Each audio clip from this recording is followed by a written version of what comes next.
똑같은 대한민국 부동산 시장인데 왜 누구는 기회다 하고 다른 누구는 위기다 라고 할까요?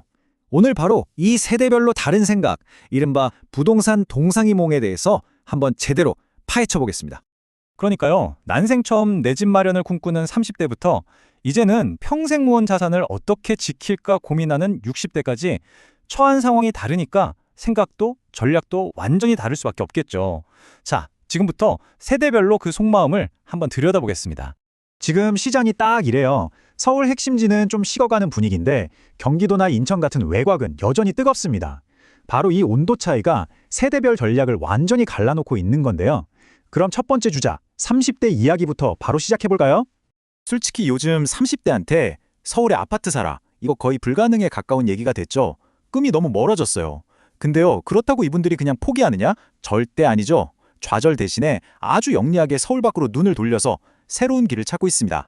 이 압박의 시작은 바로 전세입니다. 수도권 전세값이 매주 0.09%씩 오르고 있어요. 이게 별거 아닌 숫자 같아도 계속 오르니까 이제는 버티기 힘든 거죠.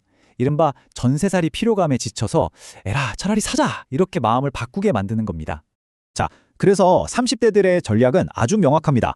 일단 교통 좋은 역세권, 너무 크지 않은 중소형 아파트를 노리고요.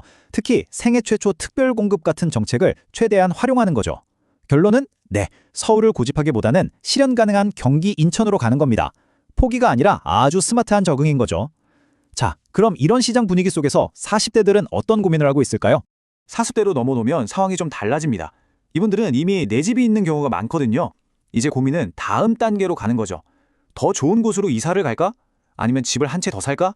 그런데 이게 지금 굉장히 어려운 결정이 됐습니다. 이 그래프 좀 보세요.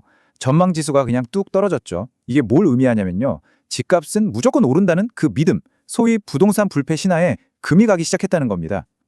이제는 안 오를 수도 있겠는데? 하는 불안감이 확 퍼진 거죠. 여기에 기름을 부은 게 바로 이 소식입니다.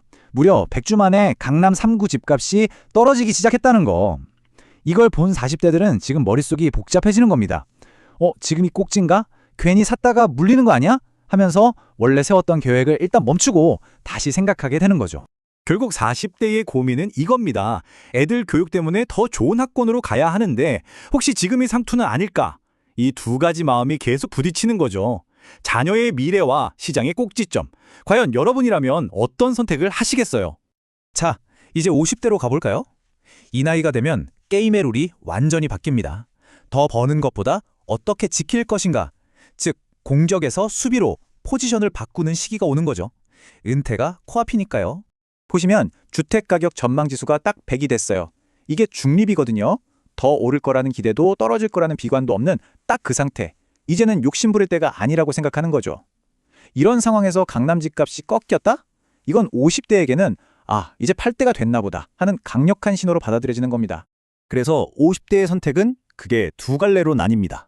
하나는 가진 부동산으로 월세를 받아서 매달 따박따박 현금 흐름을 만드는 수익형 모델. 다른 하나는 그냥 빚 없이 마음 편한 집 한 채 딱 가지고 시장 변동성에 흔들리지 않는 안정형 모델. 여러분은 어떤 쪽이 더 끌리시나요? 자, 이제 마지막 세대 60대입니다. 이분들의 관심사는 또 다릅니다. 평생 일궈온 이 자산을 어떻게 정리할 것인가? 현금으로 바꿀지 자식에게 물려줄지 그 마지막 수를 고민하는 단계죠. 만약 집값이 더 오르지 않는다면 이 생각 하나가 60대들을 움직이게 만듭니다. 괜히 어영부영 하다가 가격이 떨어지거나 세금만 더 내게 될까 봐 걱정되는 거죠. 그래서 더 늦기 전에 팔거나 증여하거나 상속 계획을 서두르게 되는 겁니다. 선택지는 보통 이렇습니다. 나라에 집을 맡기고 매달 연금처럼 돈을 받는 주택연금.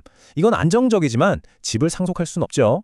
아니면 직접 세를 줘서 월세를 받는 방법도 있고요. 마지막으로 세금 혜택을 보면서 자녀에게 미리 물려주는 증여가 있습니다. 보시다시피 모든 선택에는 장단점이 뚜렷해서 고민이 깊어질 수밖에 없어요. 자, 정리해볼까요? 결국 부동산 시장을 보는 시각은 이렇게 나이에 따라 달라집니다. 30대는 어떻게든 진입하려는 확장의 시기, 40대는 더 좋은 곳으로 가려는 고민의 시기, 그리고 50대는 지키려는 통합, 60대는 물려주려는 분배의 시기인 거죠. 정말 한 사람의 인생 주기와 똑같지 않나요? 이렇게 세대별로 다른 생각의 흐름을 이해하는 것만으로도 시장을 보는 눈이 훨씬 넓어질 겁니다.